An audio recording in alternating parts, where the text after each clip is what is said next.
1, 2, 3, 4, 5, 6, 7.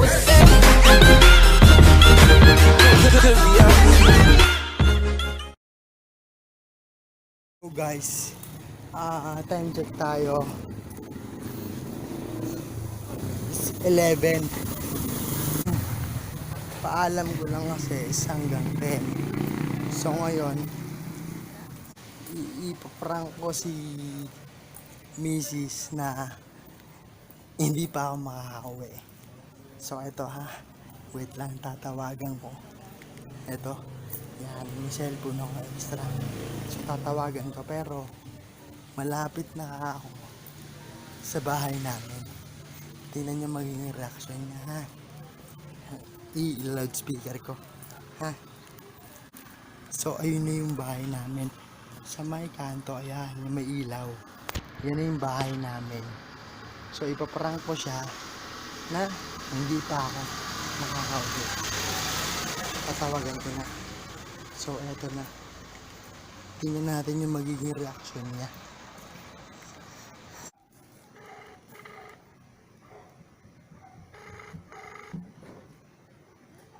Hello babe.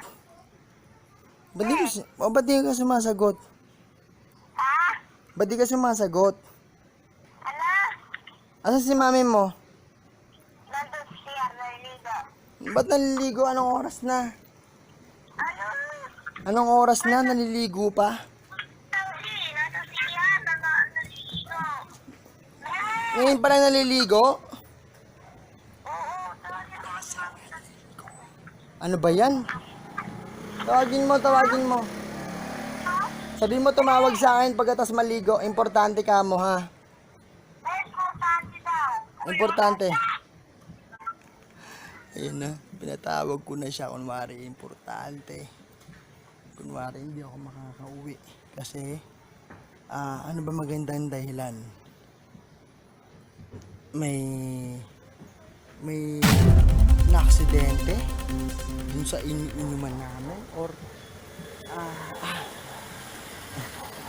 may nagbarilan. May nagbarilan namin kaya hindi kami makalabas. Titingnan natin magiging reaction niya ngayon na ito. Kinakabahan ako dito ha guys. So ito na yung bahay namin. Ayan. Ito yung bahay namin. Makikita nyo. Ayan yung bahay namin. Sa may kanto na yan. Ayan o. Ayan o. Madilim lang masyado. Kasi wala na masyadong ilaw. Pero may bukas pang tindahan. So ayan na. Okay. Ay, ito na. Tumatawag na. Ito na. Kung makikita nyo. Ayan na. Tumatawag na siya. Ito na. Sasagutin ko na ha. Ito na.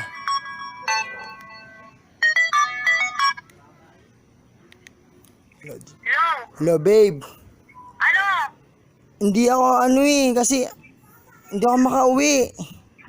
Ano na mga uwi? Hindi ako makalabas dito sa may nangyaring sa condo nila Paul. Ano? May nangyaring may Nangyari, punyeta, sabi mo tandang sora ka na. kaya nga sa Tandang Sora kami. Tandang Sora. Pinaguloko mo ako. Tandang Sora. Tawag ako ng pulis papunta dyan. Oo nga, may marami na nga pulis dito kasi nga may nabaril sa labas nila sa labas ng gate nila Paul. Dito sa Residence Avenue. Hindi ka makakauwi. Hindi nga kami pinapalabas. Hindi nga kami pinapalabas ng guard. Ano hindi ano pupunta pa ako dyan? Papapuntahin mo pa ako dyan? Hindi ka na nga pupunta, inaantay yung pulis. Pupunta ako dyan, magantay ka dyan. Ba't pupunta ka pa rito? Inaantay na nga yung pulis. So yun na nga. Pupunta daw siya. Paglabas niya dyan, nandito na ako. Medyo madilim lang. Wala lang masyadong liwanag. Ayan, maliwanag na. So yun na nga ha. Sabi niya, pupunta daw siya. Tatawagan ulit natin.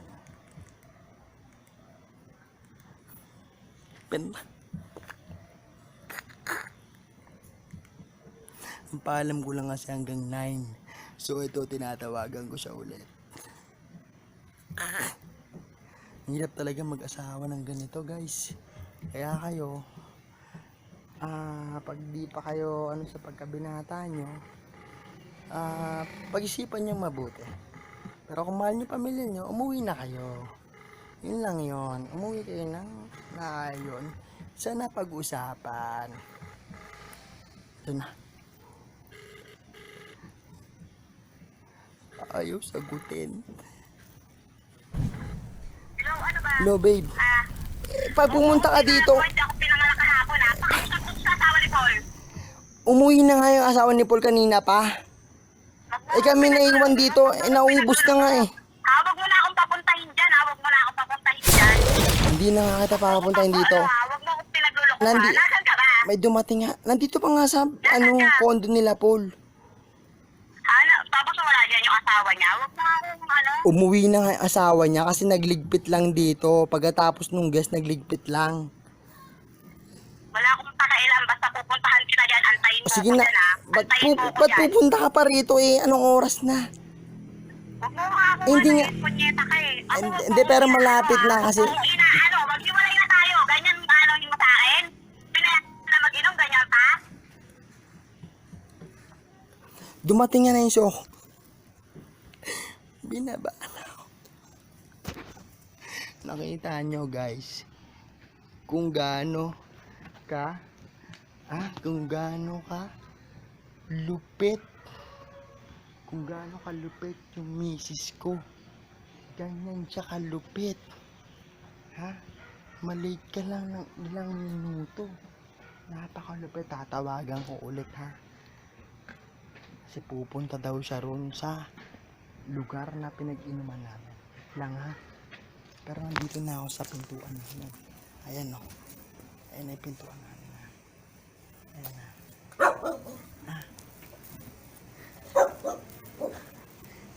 Kumahol yung aso namin. Bibisto ata ako. Lalayo ako. Ayan na. Nag-text na siya.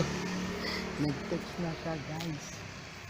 At ang sabi niya, eto, nababasa niyo ba? Hindi niyo mabasa. Yung matindi talaga tong misis ko na to guys. Ha? Ayan o, hindi ako pinanganak kahapon. Putang ina mo. Ito pa ang mura, putang ina mo. Napakasinungaling mo, sabi mo nakasakay ka na. Nakasakay na kayo. Guys, napakalupit niyan. Kaya tatawagan ko ulit ha.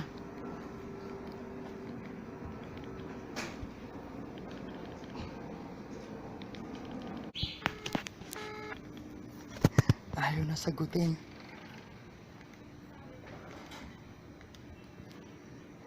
Dial ko na ulit.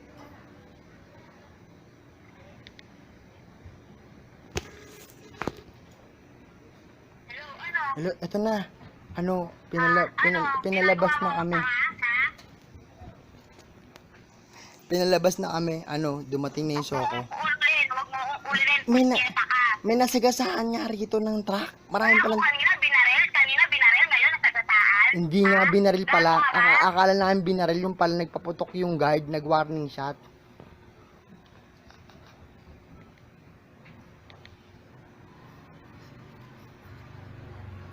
Nakita nyo guys, wala kang lusot dito. So ito na ha, iuwi ko na siya. Kakatok na ako ngayon. Guys, ito na, kakatok na ako sa pinto. Naprank ko ngayon siya. Ayan na, ito na yung pinto namin. So guys, ayan, ito na yung bahay namin. Ito yung aso ko maingay. Ito. Ito si Tope. Aso namin maingay. Dahan-dahan.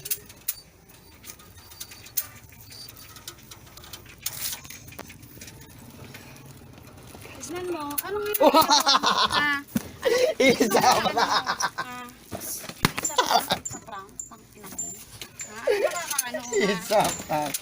Aray! Sa prank? Ano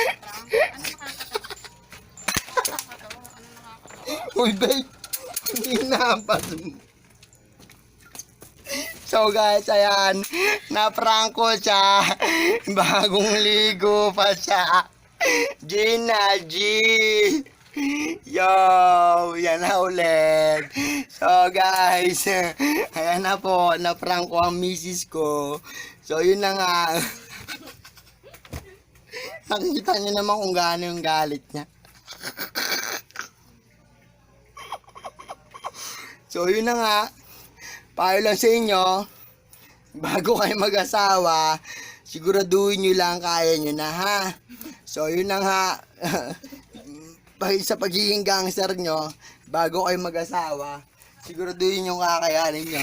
So you keep subscribing and for more videos. Okay? So yun na nga, ito na yung pasalubong ko sa kanila. Ano yan? So na-prank ko yung misis ko. Ito na, pasalubong ko sa kanila. Gina G. Oh! Ito! Aray ko! Ito yung bunso ko. Lubong! Oh, yan mahilig sa pasalubong, ha? Yang bunso ko, mahilig sa pasalubong. Minsan ako ba? Please, lumabas ka natin sa patso. Na-prank ko siya! Nabaril sa Gina G. So guys, keep subscribing. Bye-bye. Sa police station.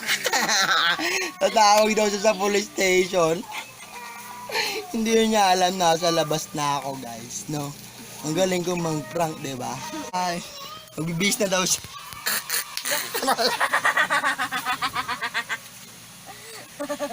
Oh, thank you.